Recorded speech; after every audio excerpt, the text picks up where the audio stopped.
그래서 오늘 7장 45절에서 8장 20절까지 우리 한 목소리 같이 교독하도록 하겠습니다. 아랫사람들이 대제사장들과 바리새인들에게로 오니 그들이 묻되 어찌하여 잡아오지 아니하였느냐. 아랫사람들이 대답하되 그 사람이 말하는 것처럼 말한 사람은 이때까지 없었나이다 하니. 바리새인들이 대답하되 너희도 미혹되었느냐.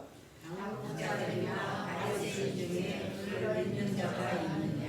율법을 알지 못하는 이 무리는 저주를 받은 자로다. 그 중에 한 사람은 곧 전에 예수께 왔던 니고데모가 그들에게 말하되 우리 율법은 사람의 말을 듣고 그 행한 것을 알기 전에 심판하느냐. 그들이 대답하여 이르되 너도 갈릴리에서 왔느냐. 찾아보라. 갈릴리에서는 선지자가 나지 못하느니라 하였더라. 다 각각 집으로 돌아가고 예수는 감람산으로 가시니라. 아침에 다시 성전으로 들어오시니 백성이 다 나오는지라 앉으사 그들을 가르치시더니 서기관들과 바리새인들이 은행 중에 잡힌 여자를 끌고 와서 가운데 세우고 예수께서 말하되 선생이여 이 여자가 가늠하다가 현장에서 잡혔나이다.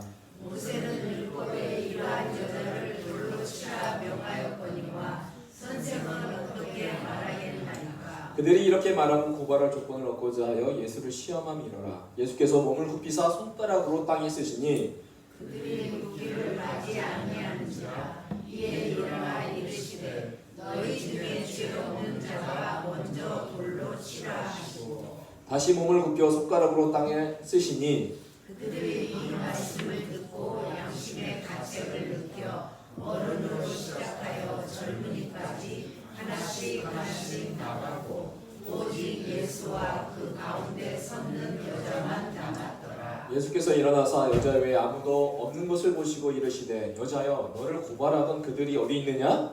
너를 정죄한 자가 없느냐? 대답하되 주여 없나이다. 예수께서 이르시되 나도 너를 정죄하지 아니하노니 가서 다시는 죄를 범하지 말라 하시니라. 예수께서 또 말씀하여 이르시되 나는 세상의 빛이니 나를 따르는 자는 어둠에 다니지 아니하고 생명의 빛을 얻으리라.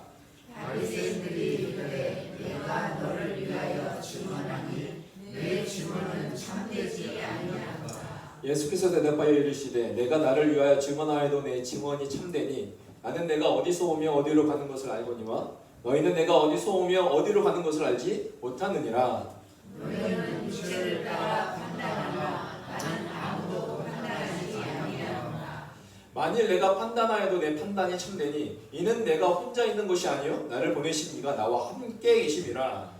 너희 율법에도 두 사람의 증언이 참되다 기록되었으니 내가 나를 위하여 증언하는 자가 되고 나를 보내신 아버지도 나를 위하여 증언하시느니라. 이에 그들이 묻되 내 아버지가 어디 있느냐.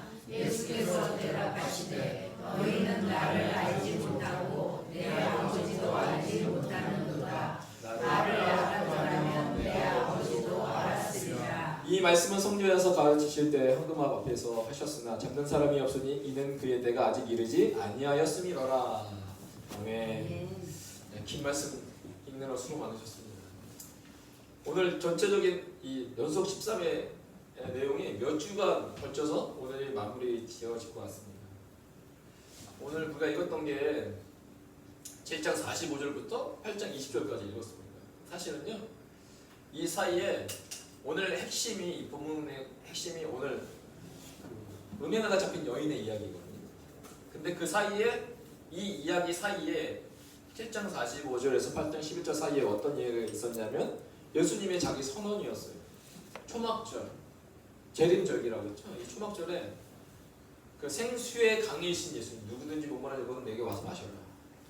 와 나는 세상의 빛이니라 라고 선언하셨던 두 선언 사이에 오늘 이 본문의 내용이 있습니다. 그래서 초막절이라는 그 기간 동안 이루어진 사건이라고 제가 몇 번 말씀드렸는데 물 붓는 의식과 성전을 환하게 밝히는 의식과 호승날 라바 의식. 그래서 저번 주에 기억나시죠? 제사장들이 그 초막절에 실로암에 가서 물을 받아다가 이 물을 이렇게 한쪽이 물을 따르고 그래서 포도주를 따르면 이 물이 포도주가 흘러서 이 제단에 흘러간다고 했습니다. 그럴 때 제사장들의 이사야서 12장 3절의 말씀을 읽습니다. 그러므로 너희가 기쁨으로 구원의 물에서 물을 기르리로다. 이 구원이 예수와 예수님이라는 단어라고 말씀드렸어요. 그 구원의 우물물에서 물을 기르리로다 라고 했을 때 예수님이 선언하셨다는 거죠. 누구든지 목마르거든 내게 와서 마셔라. 생수의 강이 흘러 넘치게 하겠다. 그 생수의 강은 바로 성령을 의미하고요. 그래서 오늘 이 말씀이 성취되었는데 이 누구든지 목마르거든 내게 와서 마시라. 이 누구든지가 이 초막절에 네 가지의 식물을 흩는다고 말씀드렸어요. 그렇죠? 이 네 가지 에트로그, 무성한 가지, 종려나무, 그리고 이 잎이 있는 나무, 이 네 가지를 흩는다고 했어요. 이 네 가지가 하나는 맛이 있고 향이 있고, 하나는 맛이 있는데 향이 없고, 하나는 맛과 향이 없고 둘 다 없고, 하나는 맛이 있는데 향이 있는 것. 이 뜻은 온갖 종류의 인간을 상징합니다. 그러니까 온 사람들이 온갖 종류의 그 상징하는 이 네 가지 것을 흔들 때 예수님이 말씀하신 거죠. 누구든지 와라. 이거는 하나님 전능하신 하나님만 말씀하시죠. 어떤 사람은 되고 어떤 사람은 안 되고, 이거는 하나님에게 할 수 없는 거예요. 하나님은 전능하신 하나님이시니까. 이와 마찬가지로 이 물 붓는 의식과 함께 마지막 날 또 뭘 하냐면 성전에서 불을 밝히는 의식을 합니다. 이 네 개의 이 성전에 이 불을 밝힘으로 성전이 환하게 밝혀집니다. 그때 예수님이 말씀하십니다. 나는 세상의 빛이니 나를 따르는 자는 어둠에 다니지 아니하고 생명의 빛을 얻으리라. 그러니까 예수님이 한 말씀 하실 때마다 그냥 하신 게 아니라 다 그 타이밍, 그 시간에 맞춰서 그 장소에 예수님이 선언하신 겁니다. 너희가 성전에서 불을 밝히는 그 불을 보니 진짜 빛은 바로 나야 라고 말씀하시는 예수님의 선언. 그래서 이 두 가지를 선언하신 거죠. 초막절에 생수의 강과 세상의 빛이 되신 예수님. 그래서 두 가지를 말씀하십니다. 생수의 강, 누구든지 목마르고 내게로 와서 마셔라. 내게로 와서 마셔라 라는 거예요. 그리고 세상의 빛은 뭐예요? 나를 따르는 자.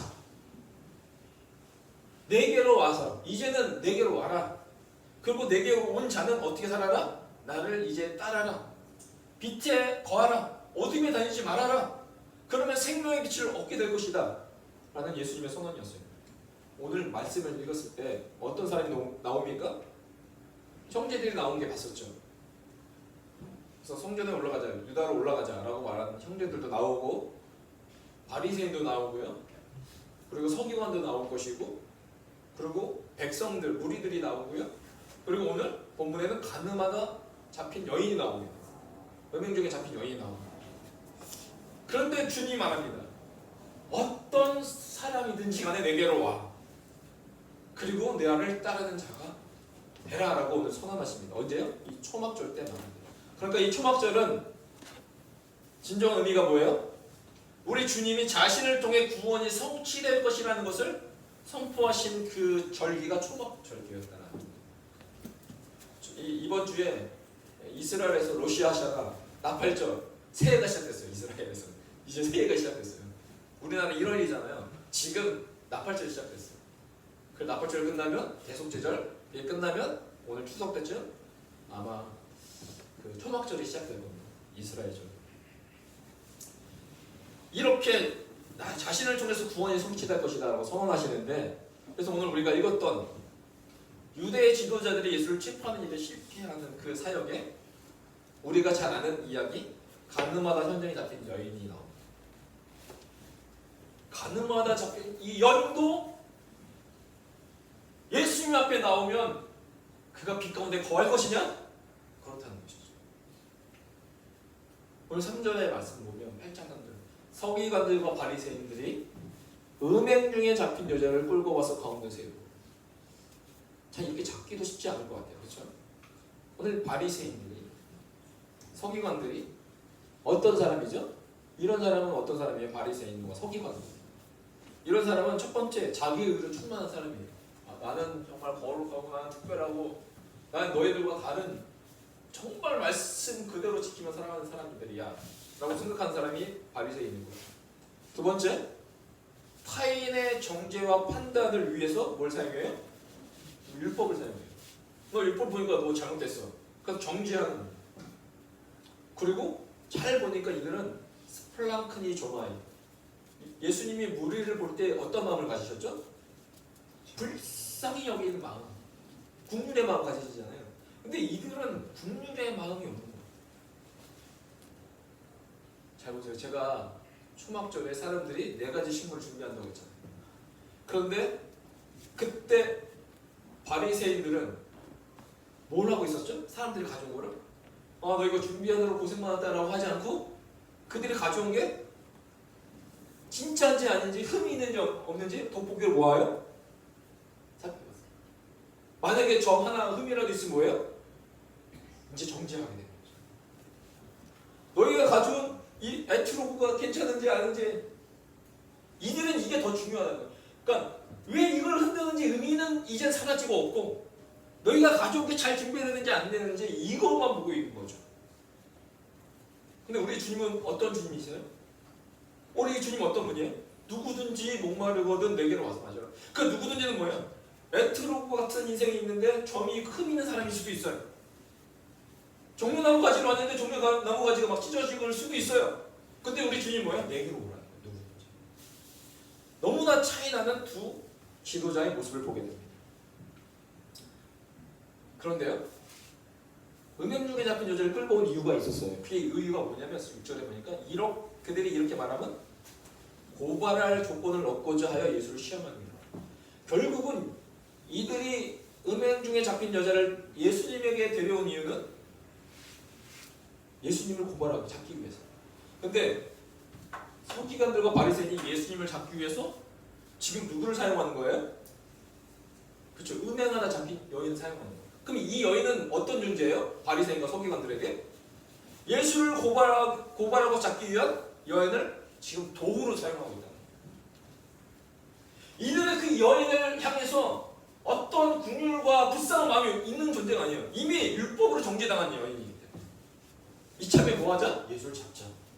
그래서 도구로 사용하고 있어요. 참 비정하죠. 왜 도구를 사용했냐라고 말한 이유가 뭐냐면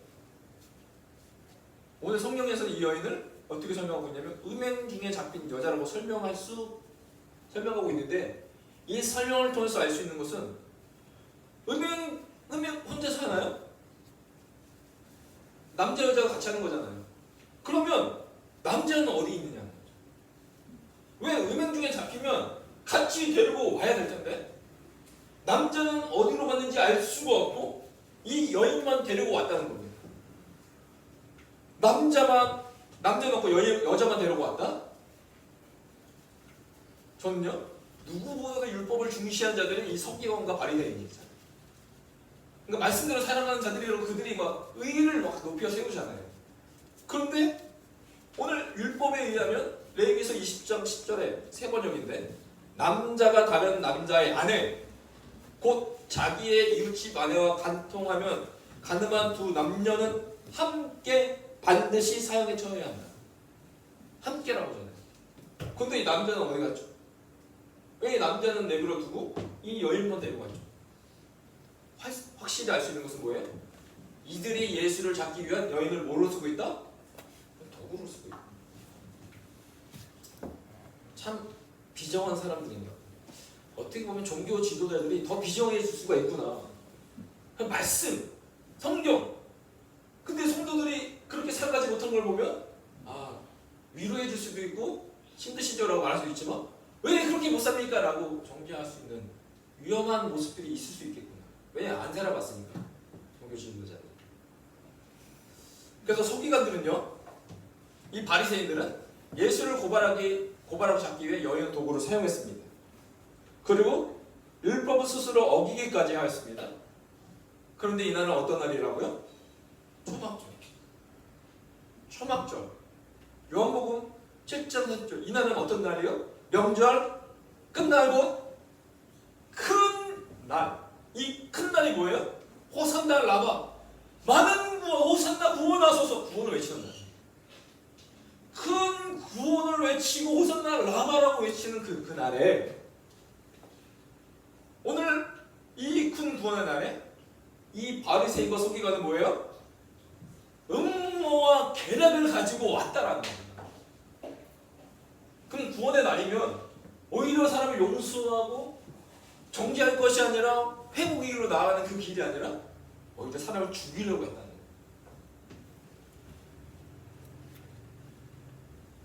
자, 말씀 읽겠습니다. 그래서 예수께서 말하되 선생이여 이 여자가 가늠하다가 현장에 잡혔나이다. 설명을 해줍니다.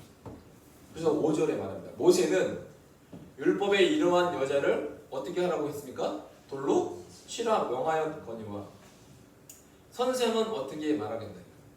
자, 보세요. 서기관들 어떻게 말해요? 모세는 율법에 여자를, 남자는 없어요 지금. 여자만 말합니다. 여자를 돌로 치라 명하였거니와 선생은 어떻게 말하겠습니까? 선생이라고 그러죠. 근데 그들이 이렇게 말하면 고발할 조건을 얻고자 하여 예수를 시험합니다. 여기서 이도저도 못하는 이유가 뭔지 아세요? 만약에 돌로 치라고 하면 어떤 일이 발생해요? 돌로 치라고 하면 뭐와 뭐가 지금 싸우고 있어요? 로마법과 율법이 싸우는 거예요. 이들이 노렸던 건 이 딱 두 가지. 예수님이 모세의 율법처럼 여자를 돌로 쳐 죽이세요 라고 하면 그때 죽일 수 있는 권한은 로마에게 달려있었어요. 로마의 지배를 받고 있었기 때문에. 그러면 너는 로마법을 어긴 거야 라고 고발할 수가 있었던 거죠. 이해 가셨죠? 그러면 예수님이 로마법 때문에 돌로 치면 안 됩니다 라고 하면 또 어떻게 적게 할 수 있어요? 너는 모세의 율법을 정죄했어 라고 예수님을 고발할 수 있는 거예요. 그러니까 얼마나 이 서기관과 바리새인이요 은행 중에 잡힌 여자를 잡고 예수님께 나아가면서 그 마음속이 얼마나 흐뭇했을까요? 그죠? 이제 예수를 내가 고발하고 잡을 수 있겠다. 저 말 잘하는 저 사람. 맨날 우리가 당하기만 했는데 걸릴 수밖에 없구나 흐뭇한 마음으로 나왔어요. 그들의 마음은 어떤 마음이에요? 6절에 고발할 수 있겠구나라는 그 마음으로 오늘 예수님께 나왔어요. 그런데 그들이 그 여인을 어떻게 했다고요? 은행 중에 잡힌 여자를 끌고 와서 어떻게 됐어요? 가운데, 그러니까 이 여인은요 은행 중에 잡힌 것만 해도 수치스러운데 가운데서 일단 모욕과 수치로 이 바리새인과 서기관은 이 여인을 2번 죽입니다.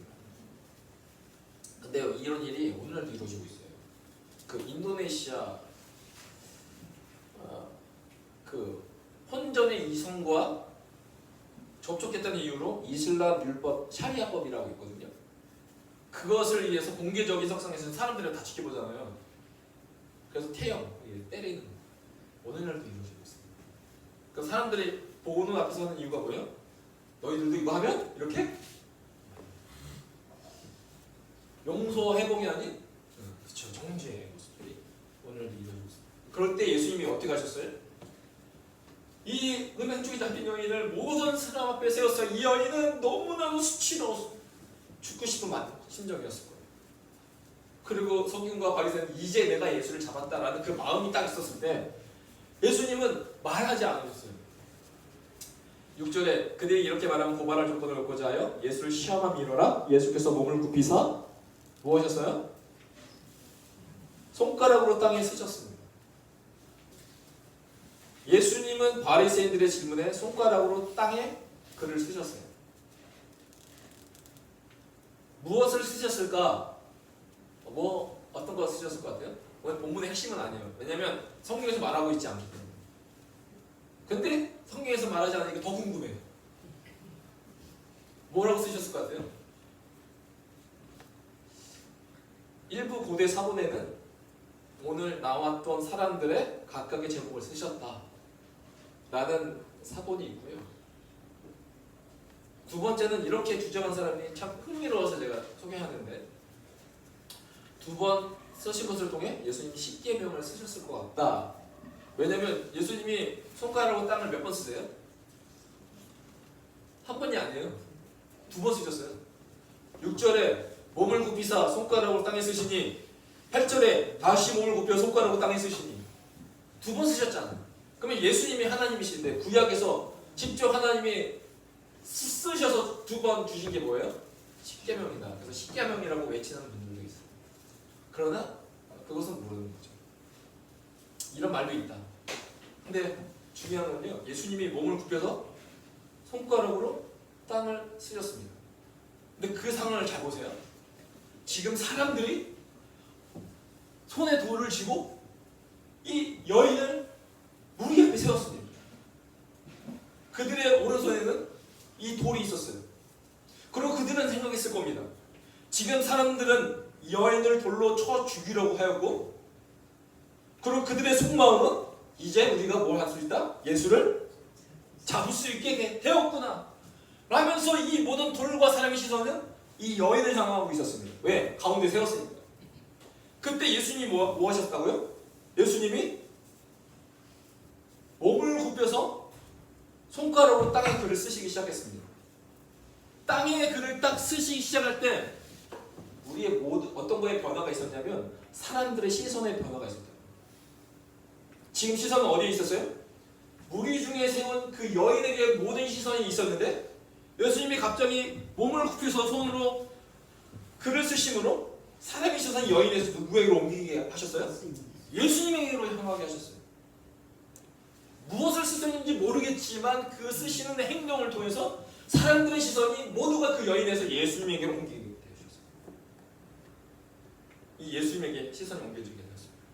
그리고 예수님이 말씀하십니다. 뭐라고 말씀하셔요? 너희 중에 죄 없는 자가 먼저 돌로 치라.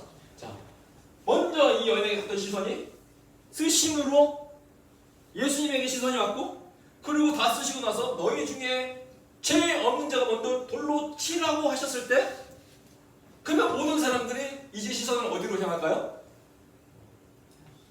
그렇죠. 자신을 생각하는 거죠.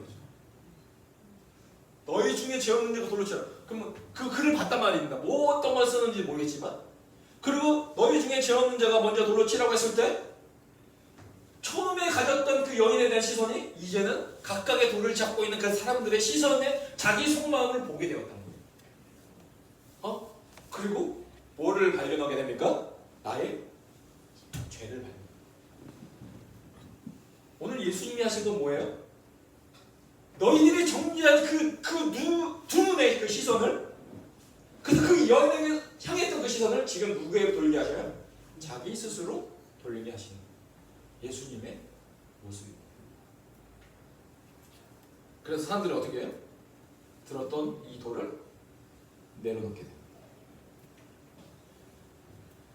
8절 다시 몸을 굽혀 손가락으로 땅에 쓰시니 9절 그들이 이 말씀을 듣고 양심의 가치를 느꼈다는 거예요. 그러면 뭐예요? 시선을 자기에게 돌려보니까 나도 죄인이다라는 것을 느꼈다는 거예요. 그러니까 어른으로 시작하여 젊은이까지 하나씩 하나씩 나가고 오직 예수와 그 가운데 서는 여자만 나가더라. 여인에게 했던 시선이 예수님에게, 그리고 사람들에게 그 비난과 비판의 시선이 바뀌게 되었습니다. 그리고 10절, 11절 예수께서 일어나사 여자 외에 아무것도 없는 것을 보시고 이르시되 여자여 너를 고발하던 그들이 어디 있느냐? 너를 정죄한 자가 없느냐? 대답하되 주여 없나이다. 예수께서 이르시되 나도 너를 정죄하지 아니하느니 가서 다시는 죄를 범하지 말라 하십니다. 오늘 이 사건 이후에 주님이 물어봅니다. 너를 정죄했던 사람이 어디 있냐 물어보시죠. 그러니까 이 여인의 대답이, 바리새인과 서기관들은 예수를 향해서 뭐라고 불렀죠? 선생님이여 라고 불렀잖아요. 근데 이 음행하다 잡힌 여인은 오늘 이 예수님의 말씀을 듣고 뭐라고 고백합니까? 주여라는 그 고백으로 반응하고 있다는 겁니다. 주여 없나이다. 예수께서 이르시되 나도 너를 정죄하지 않아. 가서 다시는 죄를 범하지 말라. 자, 사람들은요, 이게 우리 다 전부가 그런 것 같아요. 사람을 평가할 때 그 사람의 과거를 보고 평가해요. 이 사람이 어떻게 살았는지 우리가 정보를 듣고, 아, 그 사람 좋아, 그 사람 다, 이 사람의 나쁜 과거를 듣고, 아, 저 사람 정말 이상해. 다 우리가 말하고 정죄하고 판단하는 것은 그 사람의 과거를 보고 판단해요. 그래서 이력서도요, 회사를 할 때 이력서도 이 사람의 과거의 흔적들, 어떤 것을 공부하고 어떤 것을 경력상인지 그걸 보고 이 사람 뽑을지 말지를 결정하지 않습니까? 그런데 오늘 주님이 11절에 우리 주님은 이 여인의 과거를 보고 정죄하지 않고 뭐라고 합니까? 나도 너를 정죄하지 아니한다. 이 여인의 과거를 알았더라면 예수님도 서기관과 바리새인처럼 정죄할 수도 있었는데 그 여인의 과거를 통해서 평가하지 않았어요. 오늘 이 여인이 주여라는 그 고백 앞에 주님은 내가 너를 정죄하지 않는다라는 고백을 하십니다. 이 여인이 어쨌든 간에 이 가늠한 여인이 자의로 와서 이 여인 타의로 왔겠죠. 예수님에게 나왔습니다. 그런데 주님은 초막절에 선포하셨습니다. 뭐라고요? 누구든지 목마르거든 내게로 와서 마셔라. 너가 자의로 왔던 타의로 왔던 기쁘게 왔던 슬프게 왔던 고통 가운데 왔던 내가 감사에 왔던 어떤지 간에 누구든지 목마르거든 내게로 와서 마시라는 그 예수님의 선언 앞에 이 여인도 나오게 되었습니다. 그리고 말씀하십니다. 다시는 죄를 범하지 말라. 다시는 죄를 범하지 말라. 죄를 범하지 말라는 거예요. 어떻게 범하지 않을 수가 있어요? 주님을 따르는 자라서. 왜냐? 주님이 세상의 빛이 되기 때문에. 그러면 어둠에 다니지 아니하고 생명의 빛에 얻으리라라고 말씀하십니다. 오늘 음행 중에 잡힌 여인. 이 여인은 서기관과 바리새인들에게 끌려와서 우리 가운데 세움을 받은 그 모욕과 수치를 당하는 거예요. 그런데 예수님은 이 여인을 향해서 정죄하지 않으냐 하신다. 그런데 잘 보세요. 요한복음을 잘 보시면 음행 중에 잡힌 여인만 예수님이 이렇게 정죄하지 아니하시고 받아들인 게 아니라 누구도 있었죠? 어떤 여인이 또 있었죠? 사마리아 여인. 요한복음 4장. 이 여인은 어떤 여인이었어요? 오늘 사마리아 여자 한 사람의 물을 기르러 왔음에 예수께서 물을 좀 달라. 이 사마리아 여인이 어떤 여인인지도 알면서 불구하고 예수님이 먼저 말을 걸으셨어요. 그리고 18절에 이렇게 말하죠. 너에게 남편 5이 있었다. 지금 있는 자도 내 남편이 아니니 내 말이 참되다. 지금도 여러 가지 이유가 있지만 이혼을 5번 하고 결혼을 6번 한다고 하면 저 사람 칭찬해 라고 말을 할까요? 칭찬해 정말 위대해 라고 말할까요? 2000년 전에 5번을 헤어지고 6번째 결혼한다. 그러면 이미 이 여인은 그 동네에서 뭘 받았어요? 정죄 판단을 받는 거예요. 이 여인에게는 뭐 밖에 없었어요? 모욕과 수치밖에 없었던 이것만 남았던 인생이었어요. 근데 오늘 우리 주님이 이 모욕과 수치를 없애주셨습니다. 그리고 없애주셨을 때, 이들을 만나주셨을 때 이 여인들의 놀라운 변화의 반응이 뭐예요? 우리 주님이 이 여인들을 정죄하지 아니하시고 어떻게 불러주셔요? 음행 중에 잡힌 여인, 주님이 뭐라고 합니까? 이르시되 여자여 너를 고발하는 그들이 어디 있느냐. 21절 사마리아 여인도 예수께서 이르시되 여자여 내 말을 믿으라. 이 죄인이라고 말씀하지 아니하시고 귀나이 여자여라고 합니다. 그런데 서기관과 바리새인들은 어떻게 부르죠? 이 뉘앙스 차이겠지만 이 여자가 가늠하다가 현장에 잡혔다. 이 여자. 그런데 우리가 음성을 듣진 않았지만 우리는 느낄 수 있어요. 예수님이 어떻게 부르셨다? 여자. 따스한 주님의 음성으로 이 음행 중에 잡힌 여자와 사마리아 여인을 정죄하지 아니하시고 당신의 따스한 음성으로 그들의 이름을 그 여인의 이름을 불러주셨다는 거예요. 여자예요. 즉 서기관과 바리새인들은 이 여인을 향해 정죄하는 손을 쳤습니다. 이 손가락 의미가 아시죠? 정죄하는 이 손가락 하나는 정죄할 수 있지만 결국 세 손가락은 누구를 향해 온다? 나 자신을 향해서 들어온다. 정죄하는 것이 결국은 이 세 손가락이 나를 향해 있다. 영상 하나 볼게요. 한 남성이 자신을 기분 나쁘게 쳐다보는 사람에게 다가가더니 뭘 자꾸 꼬라보냐며 몸을 밀치는데요. 그런데 알고 보니 이 남성은 앞을 볼 수 없는 맹인이었고 이 사실을 몰랐던 남성은 당황스러움을 감추지 못하며 굉장히 미안해합니다. 방금 전 자신의 행동을 후회하는 표정이네요. 선입견이죠. 이 남성이 나를 왜 쳐다보고 기분 나쁘게? 그걸 밀쳤는데 알고 봤더니 맹인이었다. 오늘도 우리는 수많은 선입견으로 사람들을 판단하고 정죄하는 인생으로 살아가는 수도 있겠구나. 근데 우리 주님은 절대로 정죄하지 판단하지 않으셨다. 오히려 여자여 불러주셨습니다. 우리 주님이 이렇게 가르쳐 주셨습니다. 기도를 마태복음 6장 12절에 우리가 우리에게 죄 지은 자를 뭐한 것 같이? 사하여 준 것 같이? 그러면 너네 이렇게 했다면 이런 기도할 수 있는 거야. 뭐라고요? 우리 죄를 사하여 주시오. 주님이 이렇게 기도하라. 이렇게 기도하라는 건 이렇게 살라고 가르쳐 주죠. 주님의 법칙이에요. 용서하지 않으면 용서가.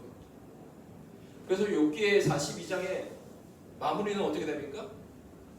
욥이 그의 친구들을 위하여 기도할 때 주님이 대만 사람 엘리바스에게 말씀하죠. 말씀을 다 끝나고 나서 수소 7과 순양 7을 가지고 욥에게 찾아가서 뭐 하라고요? 너희를 위하여 번제를 드리라. 그러니까 나를 위해가 아니었어. 번제는 누구를 위해서? 너희를 위하여 번제를 드리라. 하나님이 아니었어요. 너희를 위하여 번제를 드리라. 그럼 이 친구들이 수소 그리고 순양 7을 가지고 욥에게 나갔어요. 욥이 그 친구들을 볼 때 어떤 마음이 들어야 돼요? 막 울분의 마음이 들어야 되죠. 그 고통 가운데 나를 욕하고 나를 정죄했던 그 친구들. 근데 그들을 위해서 뭐하라? 문제를 드리라. 뭐하라는 겁니까? 용서를 해라. 그래서 욥이요 그의 친구들을 위하여 기도할 때 하나님 두 가지 축복을 주셔요. 여호와께서 욥의 공경, 아직 공경이 회복되지 않은 거예요. 아직 그의 상황은 벗어나지 않았어요. 근데 그가 용서할 때 그때서 하나님의 그의 공경을 풀어주셨어요. 그리고 욥에게 이전에 모든 소유보다 갑절이나 주시게 돼요. 그런즉 누구든지 그리스도 안에 있으면 새로운 피조물이라. 나도 정죄받는 인생인데 하나님이 뭐라고 합니까? 내가 예수를 믿었다는 그 사실 하나 때문에 주님이 선언해 주셨어요. 너는 새로운 피조물이다. 8장 1절 그러므로 이제 그리스도 예수 안에 있는 자에게 결코 정죄함이 없는 나도 정죄받을 사람인데 너는 이제 예수 안에 있는 그 사실 하나 때문에 주님이 뭐라고요? 내가 너의 과거를 보지 않고 과거를 던지시고 이제는 결코 정죄함이 없는 인생으로 우리를 불러주셨다. 이 세상 막에 있는 우리를 정죄하고 고발하려고 합니다. 너가 어떻게 예수를 믿어? 그러나 오직 예수님만이 우리를 결코 정죄함이 없도록 그리고 새로운 피조물로 살아가게 하십니다. 이 예수 안에 생명의 강이 흐르며 그 예수 안에 빛으로 우리를 인도해 주실 것입니다. 그래서 오늘 이 시간 기도했으면 좋겠습니다. 죄의 자리에서 하나님 빛의 자리로, 정죄의 자리에서 긍휼의 자리로, 판단의 자리에서 주님이 우리 가운데 사랑해 주셨던 사랑의 자리로 나아가게 하여 주십시오. 초막절 큰 구원의 날에 주님이 생수와 빛을 선포하셨습니다. 이제 예수 안에 이제 빛 가운데 살게 되었습니다. 빛 가운데 사는 삶은 정죄의 삶이 아닌 예수님처럼 용서하며 사랑하는 삶이 될 것입니다. 이제 죄의 자리에서 용서의 자리로 나아갑시다. 그때 주님이 우리의 공경을 돌이키시고 갑절의 은혜로 인도해 주실 줄 믿습니다. 아멘. 기도하며 주 앞에 나가도록 하겠습니다. 기도하겠습니다. 하나님 아버지 감사합니다. 우리를 정죄하지 아니하시고 우리를 하나님의 자녀로 부르신 그 아버지의 은혜, 약할 때 우리를 부르시고 하나님 우리의 십자가로 우리를 구원하신 그 놀라우신 그 하나님의 사랑을 받았던 우리가 이제는 정죄하는 자가 아닌 판단하는 자가 아닌 용서하며 긍휼을 여기며 사랑하는 자로 살아가게 하여 주시옵소서. 감사드리며 모든 기도 예수님의 이름으로 기도합니다.